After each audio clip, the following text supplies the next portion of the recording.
Okay, so this one's gonna go into a little more detail about those certain muscle groups that can really influence or restrict movement and cause pain, tension. So we think about like the rotator cuff being vulnerable, and hip or shoulder hiking here being a common compensation pattern that really influences negatively normal function. So first muscle group we want to look at is the pectorals, because they're big, strong muscles, at least the pec major is. So what I want to do here is I'm going to kind of come out like this. I want to kind of think about the stretching opening here. I want to think about how I'm going to actually push into the wall to engage the pec and then kind of come away from the wall to kind of stretch and open. But as I do that, I want to be aware that I'm trying to get this to release so that I can actually engage more in the back here. My retractors, which would be like your mid-trap primarily in the middle there, coming across. Again, I'm using the wall for support, so I'm stabilizing and protecting. Nothing should be painful or pinching here. Kind of guiding that shoulder blade back. I can use my free hand here to help facilitate that as well. I can position my feet more away from or towards, depending on what's comfortable or how far I can go without pain. And then I can actually work on pulling the arm back and using those muscles. So that's a really important dynamic there. The other thing that we're going to want to do here on the wall is kind of this motion here. Now notice I've got my elbow bent here, so I'm going almost like a circle. I want to think about the rotation of my shoulder blade turning up like so. Upward rotation here, really important. Got to open up that lat and the subscap here and some of these tight muscles along the side.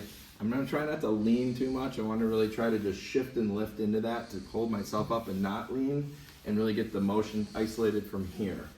So I can keep that shoulder blade back. So that's why I did the pec first. So I can keep the shoulder blade back and focus on that motion there. And if I turn around, and I'll switch arms here so you can see better, is I can do the downward rotation now here, which is the upper trapezius that has to give for this.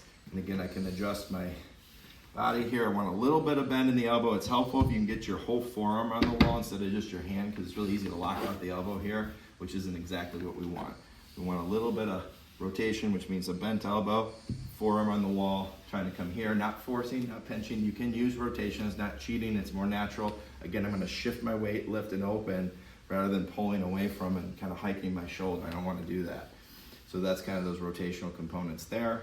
And so when we think about this on the back side now, it's the rotation here. So the infraspinatus muscle right below the spine of the scapula right in here, that also is going to influence and can restrict. That can cause pinching in here. So what I'm going to do with that is I'm going to come across like this, so you can kind of see me coming at you here. Again, I can rotate, I can come across here. But what I don't want is I don't want my shoulder blade coming too far out too soon. I got to work on opening up my shoulder right behind the actual shoulder joint and not letting that wrap around too much. I got to keep that back a little bit and just gently kind of guide that. Now I can push into the wall here. That's the advantage of the wall. Keep a little pressure there to kind of eccentrically release that muscle as I come across. The posterior delt is also involved, and I can adjust the angle here as well. But I'm trying to get that there, and if I can, if it's safe to do so, I can put my hand here and kind of put a little pressure at that head of the humerus, basically, a little more towards the neck, but it's kind of the idea is to keep that back and down as I come. And if you're free enough to do that, you can work on this kind of internal rotation just a bit to kind of come in through, only if it's comfortable and safe to do so. So ask your PT. And that's kind of where we can kind of work into those different motions and kind of free up those different tight muscles throughout the body.